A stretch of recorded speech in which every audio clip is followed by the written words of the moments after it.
সকাল বন্ধুরা, তোমরা সবাই কেমন আছো? আশা করছি তোমরা সবাই খুব ভালো আছো আর প্রত্যেকে খুব সুস্থ রয়েছো। অমৃতা ব্লগসে আরও একটি নতুন ব্লগে তোমাদের সবাইকে স্বাগত জানাই। আমার ভিডিওটা তোমরা যে যেখান থেকে দেখছো, আর চলো তোমাদেরকে সঙ্গে নিয়ে আমি আমার ভিডিওটা শুরু করে দিই। জানো তো, আজকে সকালে ঘুম থেকে উঠবো করে অনেকটাই দেরি হয়ে গেল ঘুম থেকে উঠতে। যেই টাইমে উঠি সেই টাইমের একটু দেরি হলে কাজ যেন সব উলটপালট হয়ে যায়। তাই আজকের সকালে তাড়াতাড়ি করে কাজগুলোকে শুরু করলাম। আজকের জানো তো, সকালে আমি আর রুটি পরোটা কিছুই করিনি। আজকে চটজলদি ফাঁকিবাজি একটা টিফিন করে দিলাম ওদেরকে, যাতে তাড়াতাড়ি হয়ে যায় আর ওদের পেটটাও ভরে যায়। একটু ময়দা দিয়ে, সুজি দিয়ে, পেঁয়াজ লঙ্কা আর একটু গোলমরিচ করে দিয়ে একটুখানি গোলা রুটি করে দিলাম আজকে ওদের সবাইকে। তো আজকের এটাই সকালের টিফিন, আমিও খেয়ে নেবো এই টিফিন। তো তাড়াতাড়ি হয়ে যায়। আর এখানে না সুজির চামচটা বড্ডই ছোটো, এর জন্য অনেকবার করে আমাকে সুজি নিতে হলো। তারপরে কড়াইতে তেল দিয়ে দিলাম। আর আমি না এই ননস্টিকের কড়াটাতে করলে খুব ভালো হয়, আর পিৎজার মতন বেশ ফুলে ওঠে, ভিতরে ভাপ মতন পড়ে আর বেশ ফুলে ওঠে। আর না আর তোমার গোলা রুটিটা বেশ একটা টেস্টিও হয়। এরমভাবে করলে ঢাকা দিয়ে দিয়ে বেশ অনেকক্ষণ ধরে থাকে আর মজমজে হয়ে যায়, আর খেতে না খুব ভালো লাগে। আগে আমি ননস্টিকের তাওয়া বা চাটুতেই করতাম, এখন কিন্তু আমি কড়াটের মধ্যেই করি। আর এটা ঢাকনা দিয়ে করলে বেশ ভালো হয় গো। করলে পরে তোমরাও কিন্তু করে দেখতে পারো। আর এটা জানো তো, বেশ মোটা মোটা করে করি, আর দুটো করে খেলেই বেশ পেটটা ভর্তি হয়ে যায়। এই কারণের জন্য না ঢাকনা দিয়ে করলে অনেকক্ষণ ধরে এটা তোমাকে ভাজতে হয় না। বেশ ঢাকনা দিয়ে করলে এক পিঠটা একটু তোমার ভাজা ভাজা হয়ে গেলে আর এক পিঠটা দিলেই বেশ ভালো ভাজা ভাজা হয়ে যায়, আর পুড়িয়েও যায় না, খুব ভালো হয়। আর এরমভাবে করি। দেখো, এখন আমি ঢাকনাটা দিয়ে দিলাম। এই দিকটা কিন্তু এক পিঠটা হালকা একটু হয়েছে, তারপরে কিন্তু এদিকের পিঠটা উল্টে দিচ্ছি। আর এটা কিন্তু এখনও পুরোপুরি হয়নি, এদিকেরটা হবে। আর এদিকের যেহেতু এখনও কড়াইয়ের দিকটাতে তেল আছে, পিছন উল্টো দিকটা যেহেতু তেল ছিল, সেই কারণে না ওটা ওদিকে দিয়ে দিলাম। ওটা ততক্ষণে ভাজা হোক, তারপরে আবার এটা আবার দিয়ে দেবো। তো এরকম করে দিয়ে বেশ ভালোভাবে হয়ে গেল। আর দেখো কি সুন্দর লাল লাল কালারের হয়ে গেছে। আর এরমভাবে খেতে কিন্তু বেশ ভালো লাগে, আর মজমজে হয়, আর টেস্টিও কিন্তু খুব সুন্দর হয়, খেতে খুব সুস্বাদু হয়। আর দেখতে পেয়েছো একদম অল্প তেলে, ওই যে প্রথমে একবার তেল দিয়ে দিলাম, ওই তেলেই কিন্তু হয়ে গেল। মোটা করেছি কিন্তু তোমার গোলা রুটিটা মোটা, কিন্তু একদম কিন্তু কাঁচা নেই, আর কিন্তু একদম বেশি পরিমাণে তেল নেই, অল্প তেলেই খুব সুন্দর করে গোলা রুটিটা করে নিই। আর এটা খেতে ওরা কিন্তু বেশ ভালোবাসে। তো এটা সস দিয়ে বা এমনি শুধুও খাওয়া যায়। তো এরমভাবে আজকে সকালে টিফিনটা করে নিলাম। আর এখানে না এটা করে নিয়ে সঙ্গে সঙ্গে গরম গরম না খেলে ভালো লাগবে না। তো এখানে ওদেরকে সবাইকে দিয়ে লাস্টে কিন্তু আমি খেয়ে নিলাম। আর এখানে দেখো, খাওয়া দাওয়ার পর টিফিন, তারপরে কিন্তু আমি রান্নাঘর পরিষ্কার করে নিচ্ছি।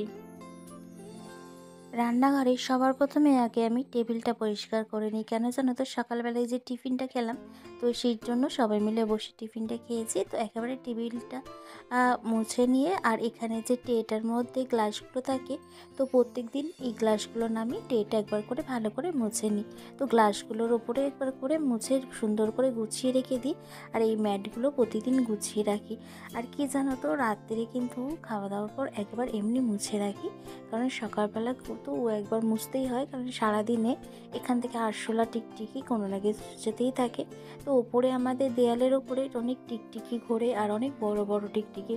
তো টিকটিকির ভীষণই আমাদের বাড়িতে, আর না এখানে না টিকটিকি নোংরাও করে। তো সেই কারণে সকালবেলা উঠে একবার করে ভালো করে মুছে নিই। তো রান্নাঘরে পরিষ্কার করে নিই সকালবেলা। তো টিফিন খাওয়ার পর তারপরে কিন্তু আরেকবার ভালোভাবে পরিষ্কার করে নিলাম। তো এখন এইভাবে পরিষ্কার করে নিয়ে তারপরে কিন্তু রান্নাঘর পরিষ্কার করে নেবো। আর এখন আমি রান্না আজকে করছি না যেহেতু, এখন তো রান্নাঘরটা ভালো করে পরিষ্কার করে নেবো। আর রান্না যখন করব তখন কিন্তু রান্নাঘর একদম পরিষ্কার থাকবে। তো প্রতিদিন এইভাবে কিন্তু আমি রান্নাঘর পরিষ্কার ও পরিপাটিভাবে টিপটপ করে সাজিয়ে রাখি বলতেই পারো। তো এরমভাবে রাখলে তো পরিষ্কারও থাকে, আর জিনিসগুলো দেখতেও খুব সুন্দর লাগে। সেই কারণে যেন এইভাবেই কিন্তু আমি প্রতিনিয়ত কাজ করি। আর এখানে দেখো এই ম্যাটগুলো ছোট ছোট যে রয়েছে এগুলো কিন্তু তুলে নিলাম, নিয়ে এই জায়গাটা ভালো করে মুছছি। নাহলে না ম্যাটগুলো না সরিয়ে নিলে তাহলে কিন্তু ওই জায়গাটা আমি ভালোভাবে মুছতে পারবো না। সেই কারণের জন্য না ম্যাটগুলোকে সরিয়ে নিলাম, সরিয়ে নিয়ে তারপরে কিন্তু টেবিলটা ভালো করে পরিষ্কার করে নিচ্ছি। আর এই টেবিলটা পরিষ্কার করতে সব কিছু সরিয়ে নিয়ে অনেকক্ষণই কিন্তু সময় লাগে। সব কিছু ধৈর্য ধরে না করলে সেটা কিন্তু ভালোও থাকে না। তো তারপরে ওখানে টেবিলটাকে মুছে তারপরে কিন্তু আমি এখানে এখন রান্নাঘরে চলে এসেছি। আর রান্নাঘরে এখানে চলে এসেছি, সকালবেলায় যে চা খেলাম তখন চিনি কৌটো এগুলো ভালো করে মোছা হয়নি। তো এখন তো আমি রান্না করব না, একটু পরে করব রান্না। আর স্নানটা সেরে নিয়ে তারপরেই আজকে রান্না করব। তো সেই কারণে রান্নাঘরটা এখন একটু ভালো করে পরিষ্কার করে নিই, রান্না করার পর তখন একবার মুছে নিলে হয়ে যাবে। তো দেখো এখানে আমি চিনির কৌটো, তারপরে চা পাতা, নুনের জায়গা, এগুলো সমস্ত সব কিন্তু সুন্দর করে পরিষ্কার করে নিচ্ছি। আর এরকমভাবে পরিষ্কার করে নিলে একদম কিন্তু রান্নাঘর পুরো একদম নেট অ্যান্ড ক্লিন থাকে, কোথাও কোনো নোংরা থাকে না। আর প্রত্যেক দিন জানো তো আমি এইভাবেই কিন্তু পরিষ্কার করি। হয়তো একটু সময় লাগে, কিন্তু কাজগুলো করে রাখলে আমার নিজের অনেক সুবিধা হয়। তো সেইভাবেই আমি করে রাখার চেষ্টা করি, আর যাতে নোংরাও না থাকে। তো সেই কারণের জন্য এইভাবেই কিন্তু কাজগুলোকে করে নিই। তো দেখো এখানের এই উপরের র্যাকটা, তো আমি এখানটা না আজকে একটু নামিয়ে নিয়ে একটা পরিষ্কার করব। তো প্রত্যেক দিন তো এটা পরিষ্কার করা হয় না, তো আজকে ভাবলাম রান্নার অতটা চাপ নেই।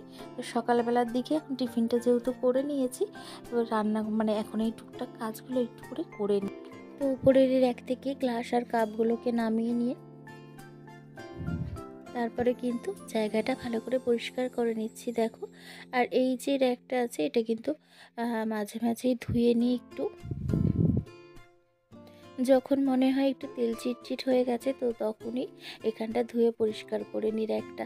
আর রান্নাঘরে তো তেল চিট হবেই, আর কিছু করারও নেই, এটা মাঝে মাঝে সেটা খেয়াল রেখে পরিষ্কার করে নিই যাতে তেল চিটটা না বসে যায়। অল্প থাকতে থাকতেই মানে ধুয়ে মেজে পরিষ্কার করে নিই, এটাই হচ্ছে। আর তারপরে দেখো এখানে যে আর্টিফিশিয়াল ফুলটা রেখেছি এটাও কিন্তু ভালো করে পরিষ্কার করে নিচ্ছি। আর রান্নাঘর যেন এরকমভাবে পরিষ্কার করে রাখতে ভীষণই ভালো লাগে। আর আমাদের বেশিরভাগ সময়টাই কিন্তু রান্নাঘরেই কাটে। আর এই চামচগুলো যে গ্লাসটার মধ্যে গুছিয়ে রেখেছিলাম সেটা নামিয়ে একটু ধুয়ে নিলাম, নিয়ে তারপরে কিন্তু চামচগুলো আবার সুন্দর করে গুছিয়ে নিলাম। এই ছোট ছোট কাজগুলো করে নিলে পরে তাহলে কিন্তু আমাদের খুব সহজেই সব কিছু হাতের কাছে পাওয়া যায়, আর সব জিনিস একদম কিন্তু পরিষ্কার থাকে। তো দেখো এখানে এগুলোকে গুছিয়ে রেখে দিলাম। আর আমি কিন্তু এইভাবেই কাজ করতে ভীষণ ভালোবাসি। আর আমার জানো তো একদমই ভালো লাগে না যে কাজ পড়ে থাকলেই সেই কাজটা ছেড়ে দিয়ে অন্য কাজে হাত দিয়ে দেবো। ও খুব অগোছালো বা অপরিষ্কার কাজ আমার কিন্তু একদমই ভালো লাগে না। যতক্ষণ পারি আমি কিন্তু ততক্ষণ কিন্তু পরিষ্কার করে কাজ করার চেষ্টা করি, আর সেগুলোকে সুন্দর করে গুছিয়ে করার চেষ্টা করি। তাতে হয়তো আমার একটু সময় লাগে ঠিকই, কিন্তু সেই কাজগুলো আমি সুন্দর করে আর পরিষ্কার করে করার চেষ্টা করি।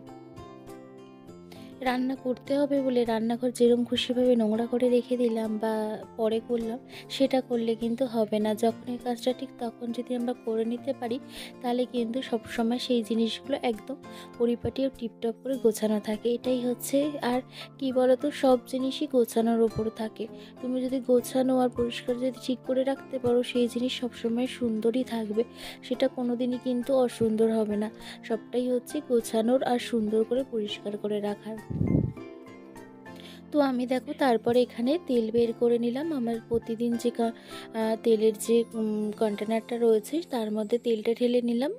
আর এই ছোট কন্টেনারগুলোর মধ্যেই কিন্তু আমি তেল রেখে দিই আমার রোজকারের রান্নার জন্য। তো এখন আমি রান্না করব না, এর জন্য তেলগুলো অল্প হয়ে এসেছিলো এই কন্টেনারগুলোর মধ্যে। তো এখান থেকে মানে এর মধ্যে আমি ঢেলে দিলাম, ঢেলে দিয়ে রেখে দিলাম। আর রান্নাঘরটা ভালো করে পরিষ্কার করে নিচ্ছি। এই ওভেনটা মানে ভালো করে পরিষ্কার করে নিলাম। আর যে কাপড়গুলো দিয়ে মুছলাম তো সেই কাপড়গুলো ভালো করে ধুয়ে বাইরেটা মেলে দেবো। তো যখন রান্না করতে আসবো তখন তো আবার আমার হাত মোছার জন্য এই কাপড়গুলো লাগবে, তো তখন আমার শুকিয়ে যাবে অনেকটা, তো তখন আমি আবার ইউজ করতে পারবো। আর রান্না করবো বলে পরে তো রান্নাঘর রান্নাঘরটা অগোছালো থাকুক বা অপরিষ্কার থাকুক আমার কিন্তু একদম ভালো লাগে না। নাহলে হয়তো সময় লাগে হাতে একটু, কিন্তু করে নিলে পরে তাহলে কিন্তু অনেকটা মনে হয় কম সময় লাগে। তুমি যে এখন এই পরিষ্কার করে রেখে দিলে তাহলে কিন্তু যখন রান্না করবে তখন কিন্তু হালকা একবার পরিষ্কার করে নিলেই জিনিসটা কিন্তু পুরো পরিষ্কার থাকবে। আর দেখো এখানে ওভেনটা ভালো করে পরিষ্কার করে নিলাম, নিয়ে তারপরে কিন্তু রান্নাঘর একদম টিপটপ আর গোছানো হয়ে যাবে। তো আর অল্প কটা বাসন আছে, সেই বাসন কটা ধুয়ে নেবো, নিয়ে তারপরে কিন্তু আমি কিন্তু পুরো রান্নাঘর একদম গুছিয়ে নেব। আর রান্নাঘরের এই জায়গাটা সব সময়ের জন্য তো তেল চিটে হবেই, তো যখনই রান্না করি না তখনই একবার করে রান্নার পরে আমি কিন্তু ভালোভাবে এই করে এরমভাবে পরিষ্কার করে নিই, যাতে তেল চিটটা না বসে যায়। তো দেখো আমার রান্নাঘর এখন পুরো পরিষ্কার করা হয়ে গেল। এবার আমি দুপুরে রান্না করার জন্য যখন আসবো তখন শুধু রান্নাটা করে একবার ভালো করে পরিষ্কার করে নেবো, তো তখনও আমার কিন্তু রান্নাঘর পরিষ্কার থাকবে। আমি কিন্তু এইভাবেই রান্নাঘর সবসময় পরিষ্কার করে রাখি। তো চলো বন্ধুরা, আজকের মতন ভিডিওটা এখানেই শেষ করলাম। খুব শীঘ্রই আবার তোমাদের সঙ্গে একটা ভিডিও নিয়ে আসবো। আর আমার এই ভিডিওটা তোমাদের যদি ভালো লেগে থাকে তাহলে একটা লাইক ও কমেন্ট করে দিও। আর তোমরা সবাই আমার জন্য নতুন বন্ধুরা হলে চ্যানেলটাকে ভালো লাগলে সাবস্ক্রাইব করে দিও। তোমরা সবাই ভালো থেকো, সুস্থ থেকো আর সবাইকে ভালো রেখো। তো আজকের মতন রাখি, টাটা।